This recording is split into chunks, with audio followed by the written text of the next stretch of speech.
साइना के पास जाऊंगा। 292 अभी नंबर है एनडीए का, यानी एनडीए तो अभी तक जीत की ओर दिख रही है और इंडिया अलायंस 233, यानी इंडिया गठबंधन 233 वो पीछे है। बीजेपी सबसे बड़ी पार्टी के तौर पर यहाँ पे दिख रही है 238, हालांकि 242 से फिर 238 पे आए, नीचे गए हैं। एज होप के साथ वो आगे बोल रहे हैं कि हम अच्छा परफॉर्म कर रहे हैं और हम थोड़ी देर में रिकवर करेंगे, बाउंस बैक करेंगे। लेकिन चाइना इनसे ये बाउंस बैक करने के लिए मैं 2 टर्म याद कराता हूँ, 2014, 2019। अब तक कैलकुलेशन के साथ साथ जश्न की तस्वीरें आने लगी थी।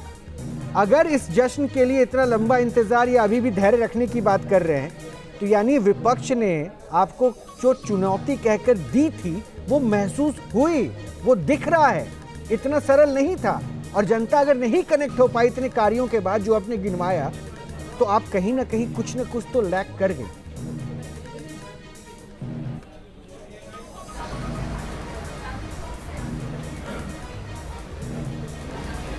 देखिए, विश्लेषण बाद में होती है। जैसे कि हिंदी में एक कहावत है, जो जीता वही सिकंदर, और जो जीता है एनडीए जीता है मोदी जी के नेतृत्व में, वो बिल्कुल स्पष्ट है।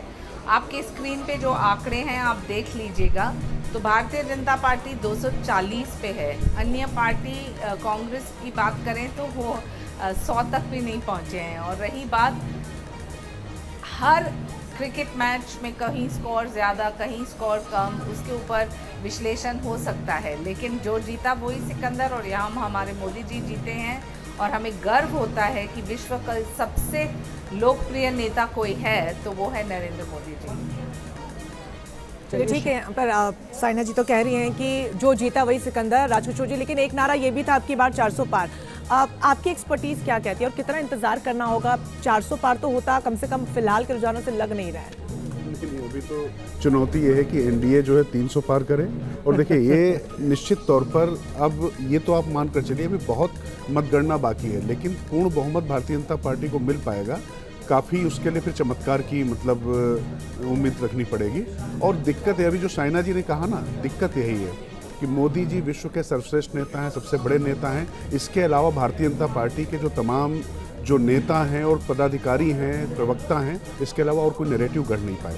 अगर हम सोशल मीडिया पर भी अगर हम बात करें और अगर अपने मुद्दों को बात रखने की बात करें, तो जो भी अगर 80, 81, 90 इंटरव्यू प्रधानमंत्री मोदी को देने पड़े, तो उसके पीछे कारण यही था कि निश्चित तौर पर वो जो नैरेटिव बनाने की बात थी उसमें भारतीय जनता पार्टी पिछड़ती दिखाई पड़ रही थी। और मैं एक बात और कहूँ, भारतीय जनता पार्टी ने जिस तरीके के प्रवक्ता देखे हैं, बहुत खराब दौर यूपीए के 2 कार्यकाल के दौरान देखा, लेकिन उस दौरान भी भारतीय जनता पार्टी का जो मीडिया सेल होता था, भारतीय जनता पार्टी के जो प्रवक्ता होते थे, वो तमाम कांग्रेस और दूसरे दलों के प्रवक्ताओं पर भारी पड़ते थे।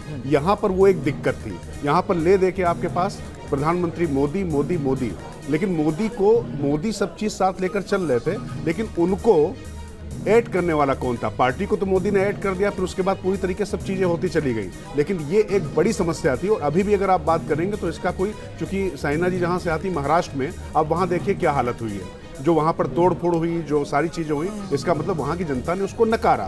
तो ये सब चीज़ें तो समझनी पड़ेंगी ना। और वहाँ पर उद्धव ठाकरे का गुट वहाँ पर सबसे ज़्यादा सीटें लेकर आ रहा है। इसके बाद वहाँ पे बीएमसी के चुनाव है, इसके बाद विधानसभा का चुनाव है, यानी ये नतीजे वहाँ पे भी रिफ्लेक्ट होंगे।